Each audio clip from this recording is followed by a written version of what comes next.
selamat datang kembali di channel Borneo Trader. Di video kali ini saya akan menganalisa ada 9 saham, 4 saham di sektor retail dan ada beberapa saham yang lainnya. Yang pertama Access, kedua MAPI, ketiga RALS, keempat LPPF, kelima MRT, keenam PSSI, ketujuh SMDR, kedelapan ESA, dan terakhir NICL. Langsung saja ke saham pertama. Ada Access yang di minggu kemarin ditutup menguat 2,06% ke harga 990. Kalau dilihat transaksi asing, net sell. Kalau dilihat dari broker samarinya, Access di distribusi. Langsung saja ke teknikal. Secara teknikal, Access dengan kondisi seperti ini sangat rawan, masih bisa turun, tapi kemungkinan ada teknikal rebound dulu ya. Tapi belum saatnya dia reversal, sepertinya gagal lewat neckline-nya 1200 nih, dan ya ini area pergerakannya untuk seminggu ke depan ya. Paling mentok uji 1050 terus turun lagi. Kemungkinan besar paling uji EMA 20-nya ini mentok 1050 sampai 1065, habis itu turun lagi, dan supportnya ada di 950. Jadi seperti ini, dan dia sudah membentuk lower low dan lower high. Jadi kondisi seperti ini belum menarik. Kalaupun yang mau coba spec buy ya pokoknya cut loss saja kalau dia jebol 950.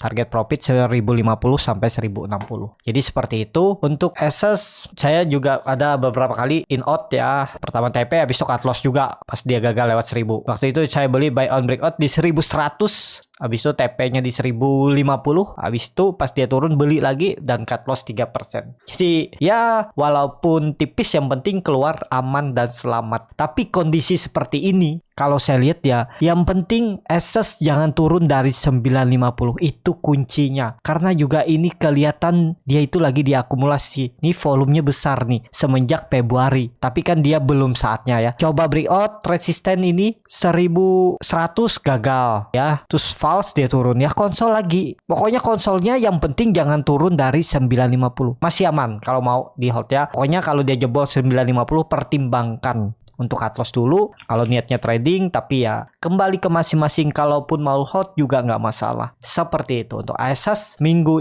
ini ada peluang naik 1050-1060 target kenaikannya ya. Langsung saja ke saham kedua, ada MAPI yang hari Jumat kemarin ditutup menguat 2,89% ke harga 890. Kalau dilihat transaksi asing seminggu kemarin itu net buy ya. Kalau diakumulasi memang 2 hari ke belakang ada net sell tapi tipis. Kalau dilihat dari broker samarinya, MAPI malah diakumulasi di hari Jumat. Langsung saja ke teknikalnya. Secara teknikal, MAPI kembali rebound dan kembali bertahan di atas 880 ya. Mungkin ada yang cut loss ya, itu bagian dari trading, nggak bisa dihindar. Ada sekali cut loss ya udahlah, cut loss saja dulu ya. Ternyata esokannya dia naik ya. Dia turun tuh lumayan, turun dari 880 ke 860 itu sekitar 2,5% turunannya. Kalau Bapak Ibu ada yang kasih toleransi 3%, mungkin nggak kena cut loss ya kalau menggunakan harga closing. Cuman untuk sekarang masih aman menggunakan harga closing. Tapi kalau sudah dibuka itu ARB-nya simetris lagi, 25% bisa turun bahkan 35% kalau saham gorengan, ya sebaiknya jangan pakai nunggu harga closing. Pokoknya kalau nyentuh harga cut loss ya cut loss ya. Seperti itu. Dan terlihat juga dia ternyata mempertahankan trend uptrendnya ini. Kuncinya untuk MAPI jangan balik lagi. Kalau dia balik lagi dan turun dan tutup di bawah 850 rawan. 860 rawan untuk patah tren dan kembali menguji 800. Jadi kalaupun ada yang baru coba spec buy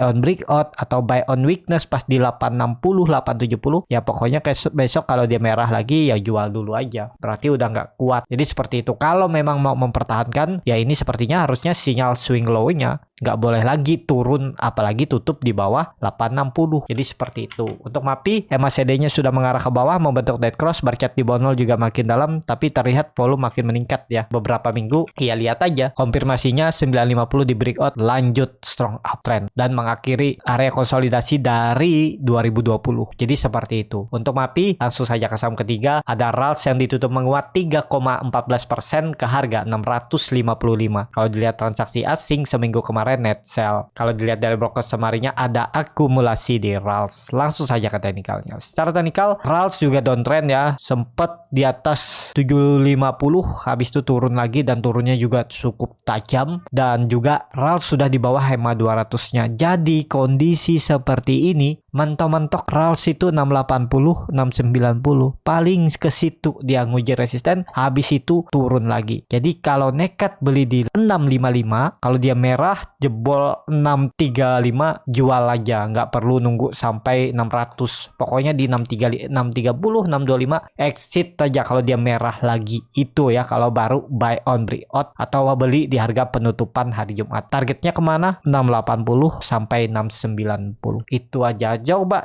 targetkan 2-5% aja. Kalau harus cut loss ya cut loss. Udah seperti itu ya. Untuk RAL MACD-nya juga masih mengarah ke bawah, sudah melewati perbatasan garis nol, makin dalam turunannya dan sudut kemiringannya juga lebih dari bisa dibilang nih 45 derajat ya. Jadi ya arahnya ke bawah lah kalau sampai gagal lagi naik ya. Harusnya minggu ini RALS naik dulu. Uji terdekat 670 680 itu kemungkinan dicapai Selasa atau Rabu besok. Seperti itu untuk RALS. Langsung saja ke saham keempat. Ada LPPF yang ditutup menguat 1,4% ke harga 5.425. Kalau dilihat transaksi asing net sell. Kalau dilihat dari broker samarinya ada sedikit akumulasi. Langsung saja ke teknikal. Secara teknikal kondisi seperti ini apakah LPPF bisa naik ya? Kalau mau bagus LPPF harus lewat 5.600-nya minggu ini. Harus di atas 5.600. Kalau ternyata dia besok rebound dan gagal lewat 5.600 dan bahkan keesokannya dia malah turun lagi, apalagi tutupannya di bawah 5.400, siap-siap LPPF ke 5.000 bahkan 4.800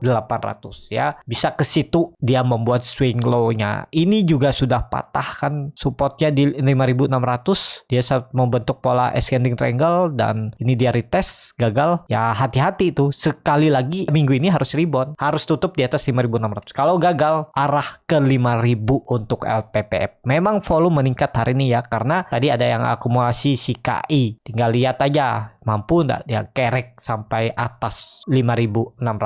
Seperti itu untuk LPPF. Langsung saja ke saham kelima ada AMRT yang ditutup menguat 4,65% ke harga 1.575. Kalau dilihat transaksi asing net buy nilainya juga cukup signifikan 54 miliar. Kalau dilihat dari broker samarinya ada akumulasi di AMRT walaupun memang ada distribusi dua broker ya. Ya lihat aja nanti. Langsung saja ke teknikalnya. Secara teknikal ini AMRT juga sangat volatil ya. Dia sempat ke 1430 terus tarik naik lumayan tuh. Kalau dapat dari bawah kalau ada yang memperhatikannya 9% bahkan ya. Cukup luar biasa nih. Kemana arahnya kondisi seperti ini? Ya masih akan mencoba naik karena volume meningkat. Apakah ini crossing aja atau memang ada yang akum ya? Tapi kan terlihat dia kembali reject area 1.550-nya ini. Ya kalau nekat beli dari harga sekarang cut aja kalau dia tutupannya di bawah 1.500 itu. Tapi kalau dia mampu bertahan dan rebound kemungkinan besar seminggu ke depan dia bergerak di range harga ini. Supportnya 1.540 dan resistannya 1.700 ya. Dia tektokan aja di area ini kan terlihat volume besar dan bentuknya doji. Kalau dilihat candle mingguannya memang turun dengan volume besar ya. Tapi ya nggak masalah lah ya. Yang penting punya trading plan karena agak noise juga kalau lihat candle weekly ya. Jadi ikutin candle daily-nya aja ya. Pokoknya kalau dia jebol 1.530 itu ya udah pertimbangkan cut loss dulu daripada dibawa ke 1.400. Seperti itu untuk AMRT. MACD-nya juga mengarah tajam ke bawah membentuk dead cross, barcat di bawah nol makin dalam, volume makin meningkat ya. Lihat aja besok konfirmasinya harus hijau kalau memang mau aman. Seperti itu untuk AMRT. Langsung saja ke saham ke-6 ada PSSI yang ditutup ARB ke harga 650. Kalau dilihat transaksi asing net buy tapi tipis. Kalau dilihat double cross samarinya ada sedikit akumulasi di PSSI. Langsung saja ke teknikalnya. Secara teknikal PSSI yang waktu itu saya perkirakan bisa ada mantul di 680 ternyata dia ARB. Jadi ya siap-siap pantulannya di 625 tuh ya. Jadi dia kemungkinan ARB satu kali lagi. Kalau sampai dua kali bisa nggak? Bisa. Itu buruk-buruknya dia ARB dua kali. Kalau saya lihat seperti itu untuk PSSI. Tapi ini kembali disclaimer on ya. Dan ya peluangnya tetap akan ada teknikal rebound. Tapi apakah reboundnya bisa sampai 700? Nggak ada yang tahu ya. Tergantung market maker. Tapi ada peluang rebound dia 1-2 hari ke depan. Entah hari Selasa atau hari Rabu. Untuk naiknya berapa persen nggak ada yang tahu, tapi potensi ada rebound. Kalau besok ARB dan di pertengahan dia bisa bangun, ya itu bagus juga ya, karena 2 hari koreksi volume kecil dan juga memang dia udah 4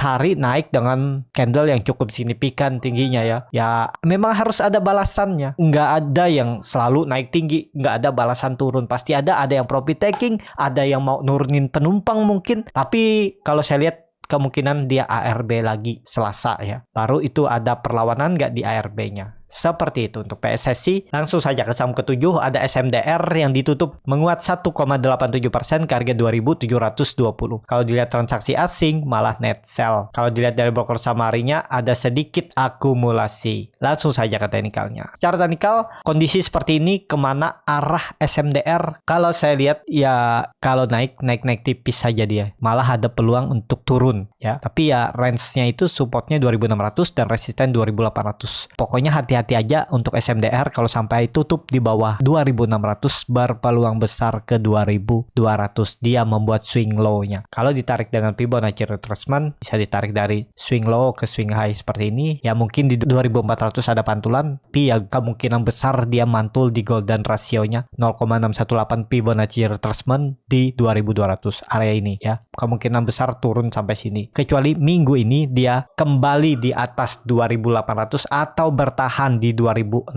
supportnya. Kalau sampai jebol siap-siap peluangnya bisa ke 2.200 ya. Kemungkinan memang ada pantulan di 2.400 tapi sangat berpeluang ke sini, dia akan uji sini, akan uji 2.400 dan EMA 20-nya nih. EMA 20-nya kan pelan-pelan naik nanti. Pas mendekati sini ya baru kemungkinan ada pantulan ya. Itu menurut analisa saya ya. Kalau analisa yang lain juga berbeda ya bisa, nggak ada yang salah di market ini. Apapun analisa tuh nggak bisa didebat ya, karena sesuai pandangan mata, sesuai yang biasa digunakan ya. Nah profit kan nggak harus sama, ada caranya masing-masing. Jadi seperti itu. Untuk SMDR kemungkinan ya bisa rebound terbatas lah. Kalau saya lihat ya 28 itu mungkin diuji, tapi ya hati-hati, ada peluang bisa jebol tuh 2.600. Seperti itu untuk SMDR. Kalau harga sekarang kurang ideal kalau mau beli ya, karena jauh dari supportnya 2.600. Tapi kalau maksa ya yang penting punya trading plan. Langsung saja ke saham ke-8, ada ESA yang ditutup menguat 9,82% ke harga 1.230. Kalau dilihat transaksi asing net buy. Kalau dilihat dari broker samarinya ESA ada sedikit akumulasi. Langsung saja ke teknikal. Secara teknikal ESA masih konsolidasi range-nya 1.150 sampai 1.300 ya. Yang waktu itu saya perkirakan ini jadi swing low-nya, ternyata dia gagal lewat 1.300 dan turun lagi dan konsol lagi ya. Seperti itu kan. Ya udah, kalau Bapak Ibu dapat di support, jual dekat resisten atau tunggu dia merah satu kali, udah jualan aja, berarti nggak kuat. Kalau misalnya beli di support ya nggak usah dekat-dekat support lah, di atasnya dikit aja. Lumayan tuh kalau dia jualan di atas 13%, atau jualan pas candle merah di tanggal 28 April pas tutupannya jualan aja 7%, lumayan. Tunggu lagi di bawah, pas beli di bawah udah buy on support, naik kemarin udah bisa TP di atas kan, lumayan juga tuh. Siapa ngasih 12% kan selama 2 minggu dari 22 April terus beli lagi di 12 Mei. Jadi dalam 2 minggu terakhir perdagangan Bapak Ibu udah profit 20%, ibaratnya seperti itu, atau 15%. Lumayan kan dari ESA daripada Bapak Ibu yang dari atas misalnya udah cut loss, misalnya kayak gini aja. Bapak Ibu beli di 1.300, cut loss 3% misalnya atau 4% karena gagal, udah ikhlaskan cut loss dulu. Rugi realisasi kan. Tapi habis itu Bapak Ibu balas tuh, kelihatan supportnya di 1.150, beli, pas naik dia Bapak Ibu bisa jual. Pas candle hijau nih aja, jualan pucuk aja ya, daripada nutup kerugian dulu. Udah dapat tuh 11%, tadi cut lossnya 4%, udah ketutup kan. Anggap aja net profit Bapak Ibu tuh 5%. Udah tunggu aja dia turun lagi, sabar, pantengin, dia turun, beli lagi, dapat profit lagi. Ya seperti itu ya, dalam trading itu hal biasa cut loss tuh. Jadi seperti itu. Untuk ESA kondisi seperti ini karena volume besar, ada peluang dia akan uji kembali 1.300 lewat. Nggak ada yang tahu ya. Kalau baru beli di harga sekarang, hitung-hitung aja risk rewardnya seperti apa. Idealnya beli di 1.150, 1.140. Seperti itu untuk ESA. Langsung saja ke saham terakhir, ada NICL yang ditutup di harga 85 sama harga penutupan hari sebelumnya. Kalau dilihat dari asing memang net sell. Kalau dilihat dari broker summary-nya, NICL diakumulasi. Langsung saja ke teknikalnya. Secara teknikal kalau saya lihat NICL ada peluang untuk dia rebound karena terlihat juga volumenya bagus saat hijau, saat candle merah volumenya kecil, saat candle hijau volumenya besar. Tinggal nunggu break resisten 88-nya ini siap-siap rally. Mungkin bisa di atas 10% kenaikannya ya. Tapi atur aja bagaimana strategi masing-masing ya. Ini saham gorengan dan high risk ya. Jadi ya harus disiplin cut loss lah kalau nggak mau turun dalam ya. Karena saham-saham seperti ini nih kalau ada yang goreng aja baru naik. Tapi sepertinya ya diakumulasi selama seminggu kemarin ya. Ya lihat aja tinggal nunggu break 88 itu siap-siap target arah ya, bisa tarik Fibonacci juga. Ini bisa ke 100 ya. Ya sangat mungkin karena itu harga psikologis dan kemungkinan itu targetnya dulu juga itu resisten. Nih area ini 100 ya. Jadi siap-siap aja untuk NICL. Kalau Bapak Ibu mau beli ya atur aja di mana strategi TP dan cut loss-nya ya. Ini saham beresiko dan high risk. Jadi pertimbangkan juga, kalau nggak siap jangan. Kalau yang suka saham yang volatil, yang high risk, ya bisa juga. Pantengin aja nih NICL. Kalau dia break 88 potensi ke 100. MACD-nya juga mengarah ke atas, mau bentuk golden cross, bar chart di atas 0 juga meningkat ya. Jadi tetap sepertinya akan breakout 88 besok untuk NICL. Disclaimer on, keputusan di tangan masing-masing. Seperti itu untuk video kali ini. Terima kasih untuk Bapak Ibu dan teman-teman yang sudah menonton video ini sampai selesai. Apabila channel Borneo Trader ini bermanfaat dan bisa menjadi bahan pertimbangan Bapak Ibu dalam membeli, menyimpan dan menjual sahamnya, bisa klik tombol subscribe dan nyalakan lonceng notifikasi. Ada kritik, saran ataupun pertanyaan bisa langsung tinggalkan di kolom komentar. Bagi Bapak Ibu dan teman-teman yang baru belajar trading, masih bingung memilih saham, bingung membuat trading plan, bisa join trading bersama Borneo Trader. Nanti dipilihkan saham-sahamnya dan dibuatkan trading plannya beserta chartnya dan juga free konsultasi portofolio. Kalau tertarik, DM Instagram Borneo Trader. Sampai ketemu, tetap semangat dan semoga bisa terus cuan.